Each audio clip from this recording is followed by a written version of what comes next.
በዱር ውስጥ ሕይወት የምትጀምረው በዝምታ ነው። አንበሳው አድፍጦ የሚቆየው ለሰዓታት ሊሆን ይችላል። ምክንያቱም እዚህ ትዕግስት ከአጥቂነት በላይ ዋጋ አለው።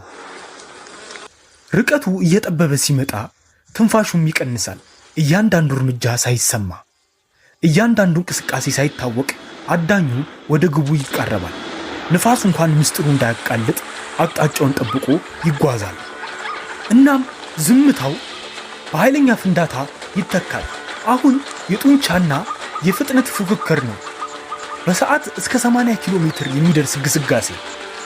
ትክክለኛው ቅስፈት ሲመጣ ምንም አይነት ማመንታት የለም። በአንድ ወሳኝ ዝላይ አንበሳው የበላይነቱን ያረጋግጣል።